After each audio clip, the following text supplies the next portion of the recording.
Shalom, saat ini saya akan membaca dari Injil Yohanes, pasalnya yang ke-19, ayatnya yang pertama sampai ayatnya yang ke-42. Beginilah firman Tuhan. Lalu Pilatus mengambil Yesus dan menyuruh orang menyesah dia. Prajurit-prajurit menganyam sebuah mahkota duri dan menaruhnya di atas kepalanya. Mereka memakaikan dia jubah ungu dan sambil maju ke depan mereka berkata, "Salam, hai Raja orang Yahudi." Lalu mereka menampar mukanya. Pilatus keluar lagi dan berkata kepada mereka, "Lihatlah, aku membawa dia keluar kepadamu, supaya kamu tahu bahwa aku tidak mendapati kesalahan apapun padanya." Lalu Yesus keluar bermahkota duri dan berjubah ungu. Maka kata Pilatus kepada mereka, "Lihatlah manusia itu." Ketika imam-imam kepala dan penjaga-penjaga itu melihat dia, berteriaklah mereka, "Salibkan dia, salibkan dia." Kata Pilatus kepada mereka, "Ambil dia dan salibkan dia, sebab aku tidak mendapati kesalahan apapun padanya." Jawab orang-orang Yahudi itu kepadanya, "Kami mempunyai hukum, dan menurut hukum itu ia harus mati, sebab ia menganggap dirinya sebagai anak Allah." Ketika Pilatus mendengar perkataan itu, bertambah takutlah ia. Lalu ia masuk pula ke dalam gedung pengadilan dan berkata kepada Yesus, "Dari manakah engkau asalmu?" Tapi Yesus tidak memberi jawaban kepadanya. Maka kata Pilatus kepadanya, "Tidakkah engkau mau bicara dengan aku? Tidakkah engkau tahu bahwa aku berkuasa membebaskan engkau dan berkuasa juga untuk menyalibkan engkau?" Yesus menjawab, "Engkau tidak mempunyai kuasa apapun terhadap aku, jikalau kuasa itu tidak diberikan daripadamu dari atas. Sebab itu, dia yang menyerahkan aku kepadamu lebih besar dosanya." Sejak itu, Pilatus berusaha untuk membebaskan dia, tetapi orang-orang Yahudi berteriak, "Jikalau engkau membebaskan dia, engkau bukanlah sahabat Kaisar. Setiap orang yang menganggap dirinya sebagai raja, ia melawan Kaisar." Ketika Pilatus mendengar perkataan itu, ia menyuruh membawa Yesus keluar, dan ia duduk di kursi pengadilan di tempat yang bernama Litostrotos, dalam bahasa Ibrani Gabata. Hari itu ialah hari persiapan Paskah. Kira-kira jam 12, kata Pilatus kepada orang-orang Yahudi, "Inilah rajamu." Maka berteriaklah mereka, "Enyahkan dia, enyahkan dia, salibkan dia." Kata Pilatus kepada mereka, "Haruskah aku menyalibkan rajamu?" Jawab imam-imam kepala, "Kami tidak mempunyai raja selain daripada Kaisar." Akhirnya Pilatus menyerahkan Yesus kepada mereka untuk disalibkan. Yesus disalibkan. Mereka menerima Yesus. Sambil mengipul salibnya, ia pergi keluar ke tempat yang bernama tempat tengkorak, dalam bahasa Ibrani Golgota, dan di situ ia disalibkan. Mereka dan bersama-sama dengan dia disalibkan juga dua orang lain, sebelah menyebelah, Yesus di tengah-tengah. Dan Pilatus menyuruh memasang juga tulisan di atas kayu salib itu, bunyinya, "Yesus orang Nazaret, Raja orang Yahudi."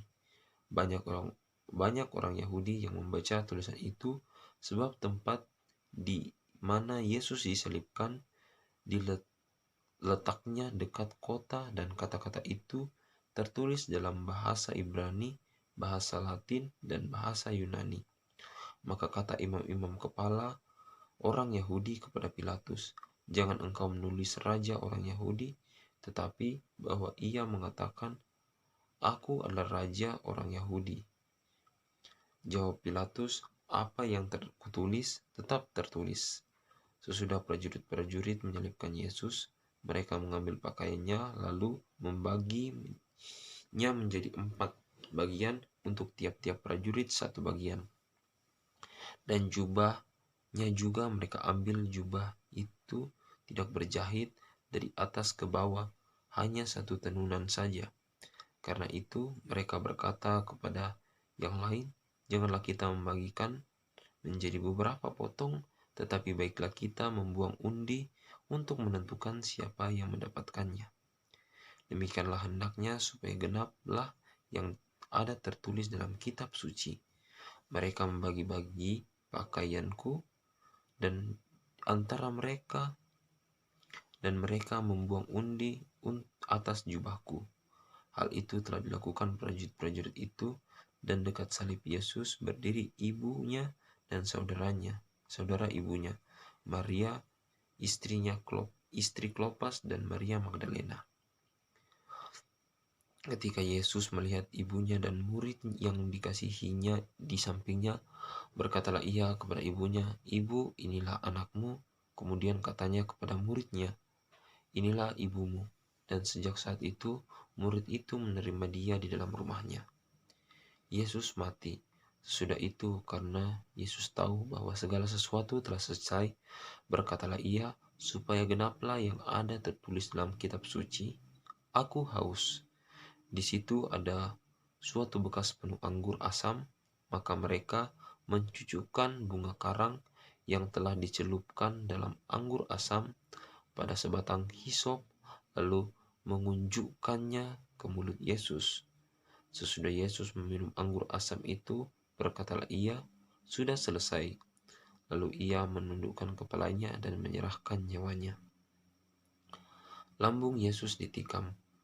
Karena hari itu hari persiapan dan supaya pada hari Sabat mayat-mayat itu tidak tinggal tergantung pada kayu salib.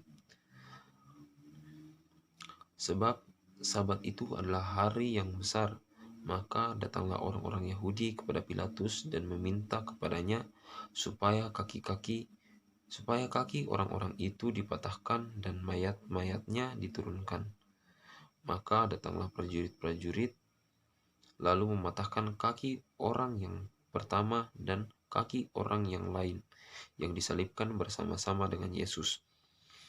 Tetapi ketika mereka sampai kepada Yesus dan melihat bahwa ia telah mati, mereka tidak mematahkan kakinya, tetapi seorang dari antara prajurit itu menikam lambungnya dengan tombak, dan segera mengalir keluar darah dan air.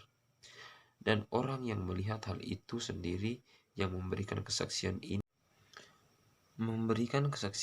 dan kesaksiannya benar. Dan ia tahu bahwa ia mengatakan kebenaran, supaya kamu juga percaya, sebab hal itu terjadi supaya genaplah yang tertulis dalam kitab suci, "Tidak ada tulangnya yang akan dipatahkan." Dan ada pula nas yang mengatakan mereka akan memandang kepada dia yang telah mereka tikam. Yesus dikuburkan. Sesudah itu, Yusuf dari Arimatea, ia murid Yesus, tetapi sembunyi-sembunyi karena takut kepada orang-orang Yahudi, meminta kepada Pilatus supaya ia diperbolehkan menurunkan mayat Yesus. Dan Pilatus meluluskan permintaannya. Lalu datanglah ia menurunkan mayat itu, dan juga Nikodemus datang ke situ. Dialah yang mula-mula datang waktu malam kepada Yesus. Ia membawa campuran minyak mur dengan minyak gaharu, kira-kira 50 kati beratnya. Mereka mengambil mayat Yesus, mengepaninya dengan kain lenan, dan membumbuhinya dengan rempah-rempah, menurut adat orang Yahudi bila menguburkan mayat. Dekat tempat di mana Yesus disalibkan ada suatu taman, dan dalam taman itu ada suatu kubur baru yang di dalamnya belum pernah dimakamkan seseorang. Karena hari itu hari persiapan orang Yahudi, sedang kubur itu tidak jauh letaknya, maka mereka meletakkan mayat Yesus ke situ. Demikianlah firman Tuhan. Amin.